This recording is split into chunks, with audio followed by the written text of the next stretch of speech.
Just gonna pray for you, Josh. Father, just thank you for Josh. Just thank you for what I've seen you do in his life even just over this last year, but this journey that he's got with you, and then it's taken with you. And I just pray that you'll bless every word that comes out of his mouth today, and it will bring revelation of who you are to us. In your name, amen.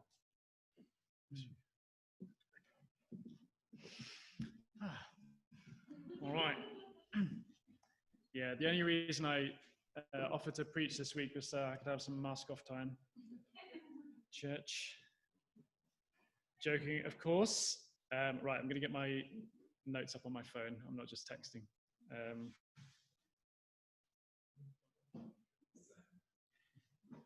So.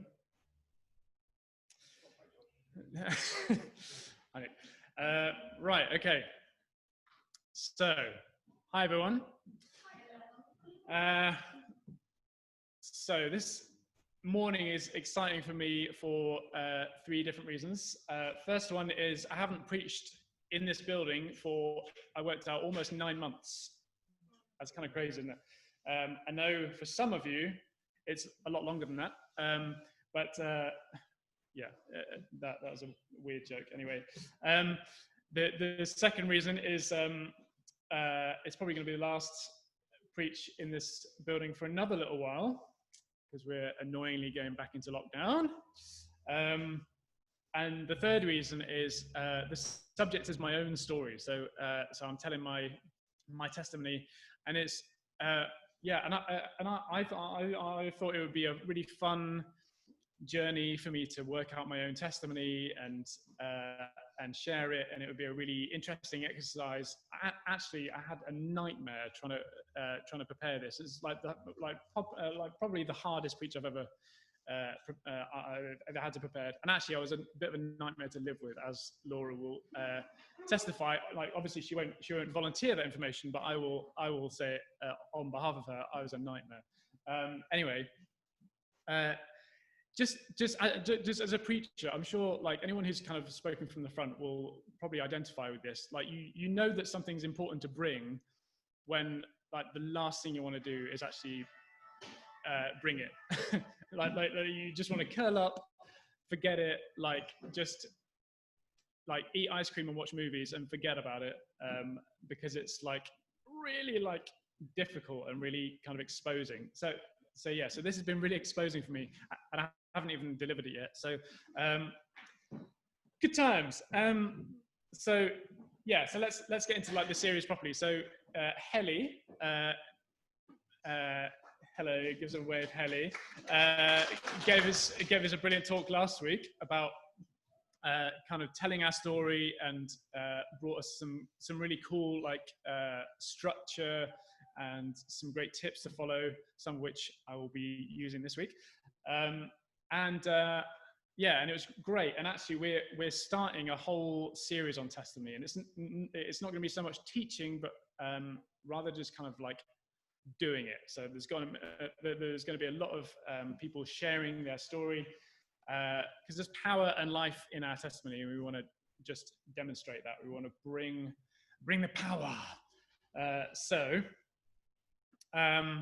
On to mine. So I want to use 2 Bible passages to frame my story this morning. So the first one is Hebrews 10. It's hopefully going to come up on the screen. Hebrews 10, 11 to 14. Yeah, here we go. When Krista, who's Krista?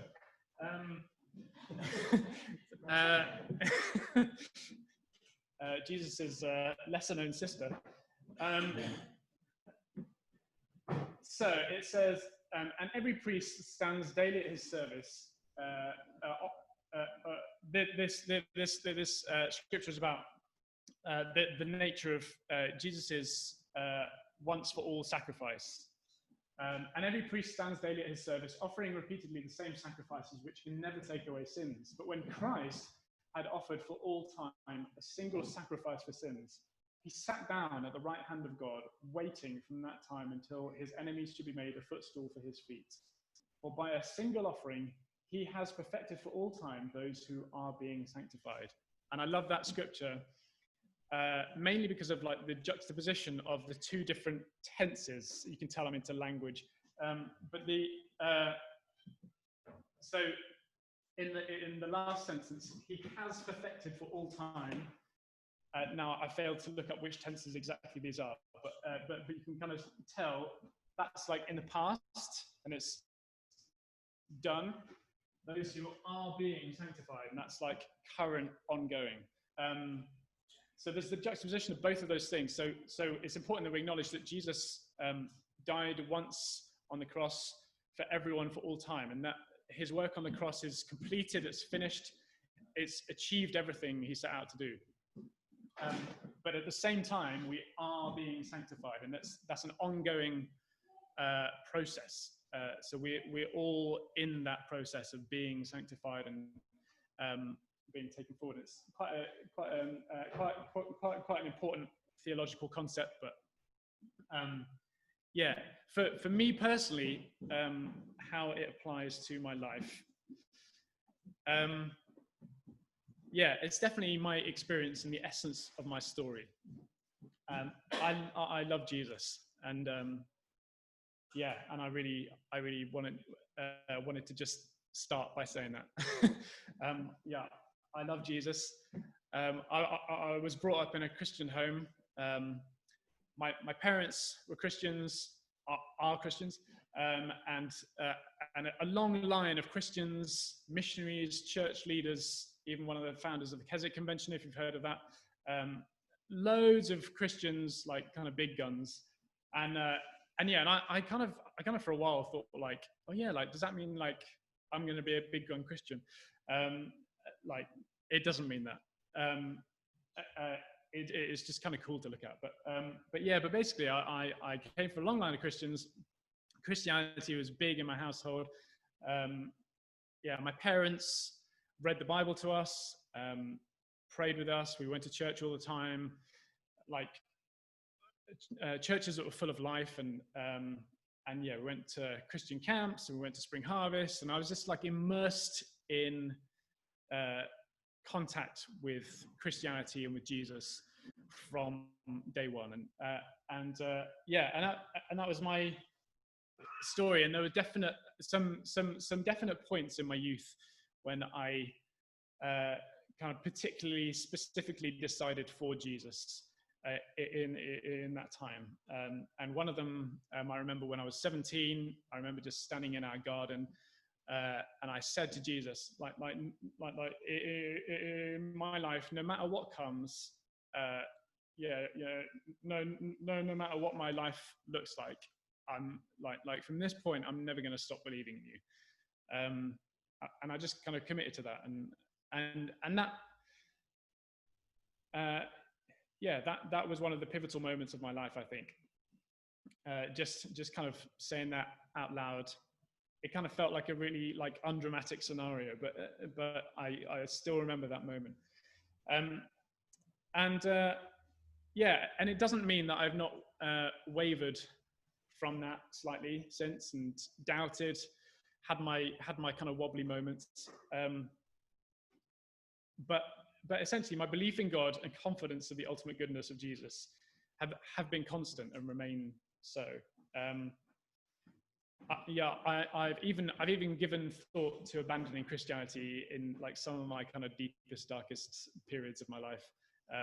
Kind of thought like, maybe I'll just go away and kind of forget about Jesus. And then just like I've always been confronted with the thought like, yeah, like it's that sounds like something I could do, but realistically, I can't actually deny my personal experience of Jesus and the fact that he existed. It would be like denying that I had parents. It would be like denying that I had any kind of family, like when actually like obviously I do. Like, and they live in Chippenham. They've been enjoying gardening in lockdown. Yeah, they're alive and well. There's no way I can deny that they exist. And it was like that for me. It was a similar sort of experience. It was like, that would be stupid for me to try and deny the existence of Jesus. So if I've known Jesus all my life, and never stop believing, then what exactly is my testimony? It's probably what some of you might be thinking. like, where's the story in that? Well, good question, and I've been like wrangling with that for a couple of weeks. And I realized that the kind of the one of the formulas that Helly gave us last week, which was great, by the way, doesn't exactly fit my story. So like the Mary Magdalene in the Chosen example, I was this, and now I'm completely different, and in between was Jesus. Like it's a good structure, but it doesn't quite fit my story. So I was kind of thinking like what does fit my story? Yeah, it is also not a case of I've always known Jesus and therefore had a perfect life. So it is kind of neither of those. So I was thinking, well, actually, mine's more like Simon Peter, who had encounter moments and light bulb moments with Jesus. Like some of the greatest of all time. Like he went up the Mount of Transfiguration and saw Jesus chatting with Elijah and Moses. I mean, like, you can't get much more dramatic than that. But still had like loads of like moments of like stupidity and apostasy and rebellion and doubt, and just kind of like was all over the place, like all the time. And like the Bible never really kind of says that he kind of moved completely on from that. He always came back to Jesus in greater measure and with greater appreciation of grace than before. But he was just that kind of guy. Like he always just kind of bumbled through life and made mistakes, and yeah, was really it was still kind of humble and came back to Jesus. So I kind of relate a bit more to that kind of mode and that kind of story of just like kind of encountering Jesus kind of early on, but just it being a bit kind of bumbling and making lots of mistakes. So it's a process. Laura was praying for me not long after we got together, and she got something from God, which I'd also got from God before, which was about God giving me a heart of flesh instead of a heart of stone, which is a quote out of the book of Ezekiel, which is going to come up as well. This is like the second passage, number 2 of 2. And I will give you a new heart, and a new spirit I will put within you, and I will remove the heart of stone from your flesh and give you a heart of flesh. And to me, that really kind of sums up what I've realized that God has been doing with me. And this is essentially my kind of testimony verse. And when I first saw this passage, I thought that what was going to happen was that God was going to take this kind of block of stone out and then just kind of chuck in a nice new fleshy heart in one kind of like quick, neat surgery, preferably under general anesthetic. And it was all going to be very like quick, neat, okay, next kind of thing. And it was all going to be great. But and I was kind of waiting for my turn in the queue for a long time before I realized that actually like the surgery was already underway. And what was actually happening was like a long drawn out process of like it wasn't a massive just like single stone block. Like if you can imagine, like it's a bit of a gross picture, but like a kind of a bag of skin with lots of pebbles and grit just inside it. Now that's a heart of stone. That's the image of my heart of stone. And what God's been doing is just kind of like gradually taking pebble by pebble out, and as he takes a pebble out, putting like a little kind of patch of flesh in that kind of takes its time to graft in. And it's a long drawn out process, and like just like getting tweezers and getting tiny little bits of grit out and putting a little bit of flesh back in, and and eventually I imagine it will look like a proper heart. But it's a long process. And yeah, my story, the story of having the heart of stone removed, and having the heart of flesh put back in is a story of process, of ongoing process. And I have alluded to this stuff before in previous preaches, but when I was young, I was not only exposed to Jesus at a very young age, but exposed to other like nasty things, like pornography being one of them, and but also other nasty things like kind of bullying and like a real kind of school culture of like sarcasm and like other just like unhealthy influences that kind of came in and just all served to harden like that kind of harden a nice innocent child's heart. And yeah, my heart kind of gradually just kind of formed its own little kind of stony walls, and it became quite impenetrable. And I always was confused as to why, if I knew Jesus, why was I still quite prone to sin all the time? Like surely this doesn't happen. Like surely all the testimonies that I've heard in church are like, yeah, I met Jesus and now I'm okay. Like I was always a bit like, well, I know Jesus, why am I not okay? And yeah, and this really confused me.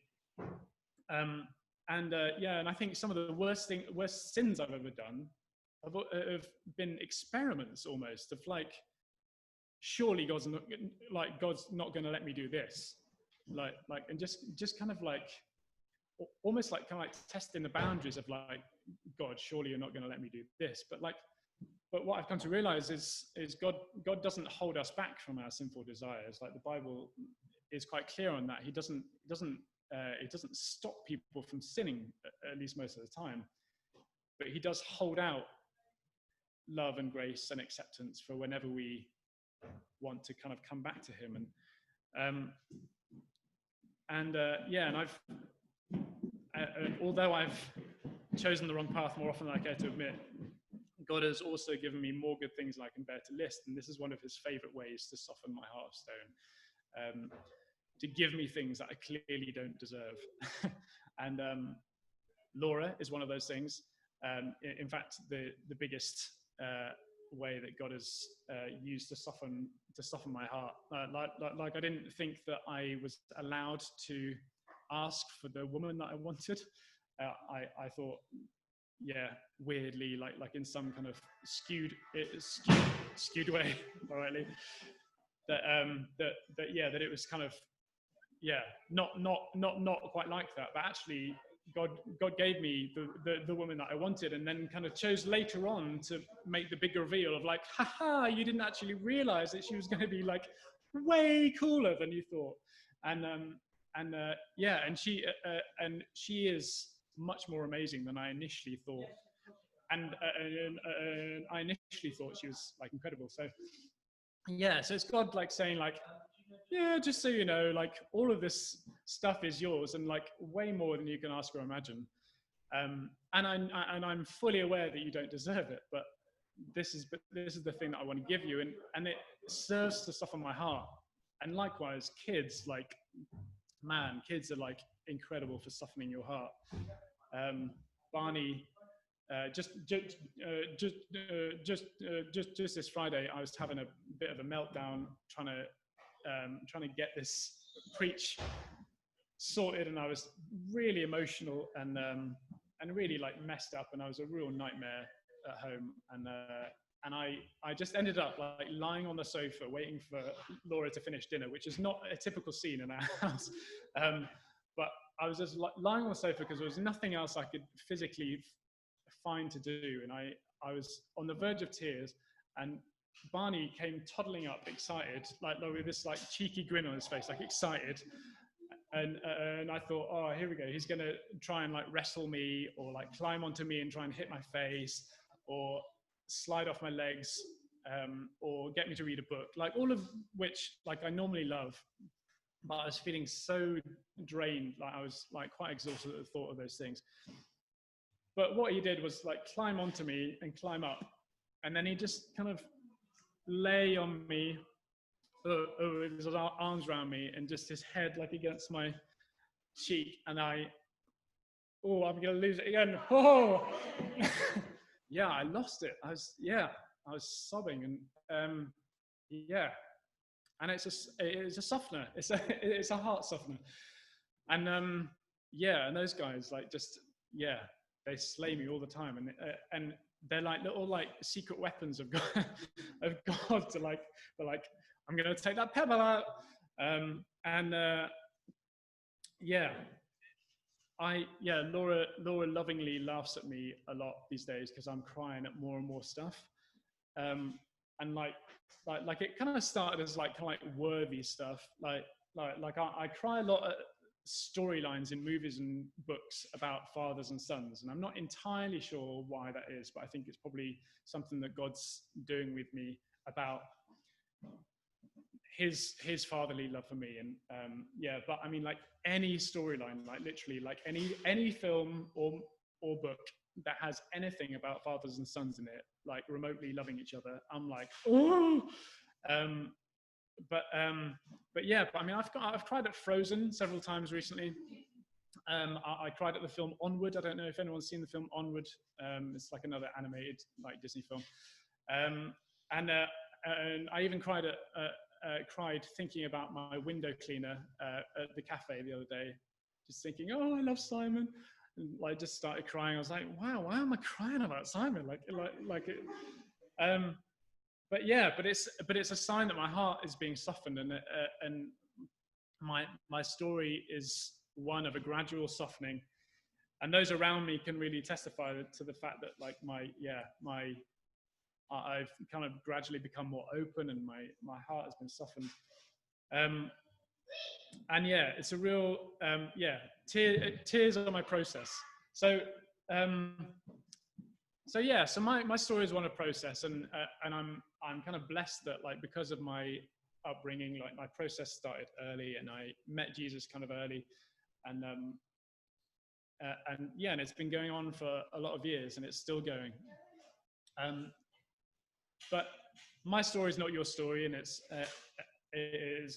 not anyone else's story. Your story might also be one of process. It might be one of like kind of dramatic, like kablamo, like kind of Paul on the road to Damascus. But yeah, but everyone's story, I guess, kind of contains process in it, because no one has that kind of Damascus Road, that kind of Damascus Road experience, and then that's it. Like, like they're not perfect from that point onwards. It's always process from a point. But yeah, I mean, we're gonna finish in a sec. I knew it was really important for me to tell my testimony this morning, and actually to work out what it was. And I think if you haven't already worked out what your testimony is, I'd suggest it's super important for you to now work out what your testimony is and write it down, tell someone, record it, like make a video, write a song, something with it. Because the more you tell people what Jesus has done for you, the more the kingdom will come on this earth. And yeah, we're going to play a little song, which just kind of, like I watched it the other day, and it really got me in the feels, and I started crying, and I was like, yeah, that's a sign that maybe like it really kind of is kind of in line with my own kind of heart dealings. And there's a lyric in it that says, "You are still showing up at the tomb of every Lazarus, and your voice is calling me out." And that really like kind of sums up my story. Like you're still showing up at every tomb of every Lazarus. Like kind of every time that like I kind of die a bit, like you're still there, like calling me out of my death place. Like you're still calling me out of my tomb. Like you don't give up. And so yeah, so I want to just like challenge you in this next week, in this next season, like the series of testimony that we're doing, like really think about what your story is. And yeah, as we watch this video, like listen to this song, like just kind of like have a chat with God, like, God, what is my story? Is there a song lyric that really like sums it up for you? Is there a like a part of the Bible that really kind of like you read it and think, wow, that's me. That's my story.